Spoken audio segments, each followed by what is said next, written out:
The Ghost in the Basement. One rainy afternoon, Adeline and Allison were having a fancy tea party in the living room. Adeline, the big sister at 9 years old, wore her glittery crown and poured imaginary tea into tiny cups. Allison, only 5, giggled as she stirred her tea with a plastic spoon and held her favorite teddy bear. Their mom, Christy, was in the kitchen baking cookies and making sandwiches for their snack. The smell of chocolate chip cookies filled the house, and the girls couldn't wait for their tea party feast to arrive. "Would you like 1 sugar cube or 2, Lady Allison?" Adeline asked in her most royal voice. "2, please," Allison said, holding out her cup.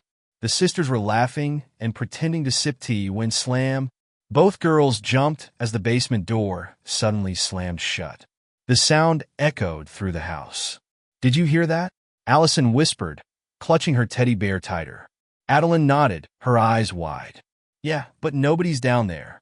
They stared at the basement door. It creaked a little, as if someone or something was behind it.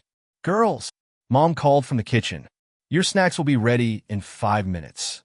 Adeline leaned closer to Allison and whispered, "We have time to check it out." "But what if it's a ghost?" Allison whispered back. Adeline stood up, trying to look brave. "Then we'll find out. Come on, Allison, I'll protect you." Together, they tiptoed to the basement door. Adeline turned the knob, and the door creaked open. The stairs disappeared into the dark. "I don't like this," Allison said, holding Adeline's hand. "It's just a basement," Adeline said, trying to sound braver than she felt. She grabbed a flashlight from the hallway shelf and led the way down. The air got colder with every step. At the bottom of the stairs, the flashlight beams swept across old furniture, boxes, and a big wooden trunk in the middle of the room. "Why is that box so big?" Allison asked. "I don't know," Adeline said. "Let's check it out." As they got closer, they noticed the trunk was shaking, just a little like something inside was moving. Adeline reached out and slowly lifted the lid. Inside the box was nothing. It was completely empty. But just as they were about to step back, a gust of icy wind whooshed out of the box, and a glowing figure appeared, floating above them. It was a ghost, swirling around like smoke, its eyes glowing white. "Who dares open my box?" the ghost's deep voice boomed. Allison screamed and hid behind Adeline. "We didn't mean to," Adeline said quickly. "We didn't know anyone was in there." The ghost floated closer, its smoky form twisting and turning. "I've been trapped in that box for years. Now that you've freed me, I can finally fly around the house."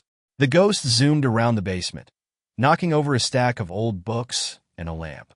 Allison peeked out from behind Adeline. "Are you going to hurt us?" she asked in a tiny voice. The ghost paused, then tilted its head. "Hurt you?" "No, but I might scare your family. It's my favorite thing to do." Adeline stepped forward, trying to look brave. "You don't have to scare anyone. Maybe you can just hang out with us?" The ghost stopped swirling and looked at her. "Hang out? Like play games?" "Yeah," Allison said, stepping out from behind her sister. "We're having a tea party. Do you want to come?" The ghost's glow softened. "A tea party? I've never been to one of those." Adeline smiled. "Come on, but no more scaring people, okay?" The ghost nodded. "Deal." The girls led the ghost upstairs, where their mom had just set out the cookies and sandwiches. Christy didn't even notice the glowing figure behind them at first. "Snacks are ready. Who's your new friend?" Mom asked. This is Mr. Glow," Adeline said quickly. The ghost chuckled. "I like that name." The rest of the afternoon was the best tea party ever. Mr. Glow turned out to be really funny and even used his ghostly powers to float cookies to everyone's plates. From that day on, the ghost in the basement wasn't scary anymore. He became part of the family, a glowing, funny friend who loved tea parties and snacks just as much as Allison and Adeline.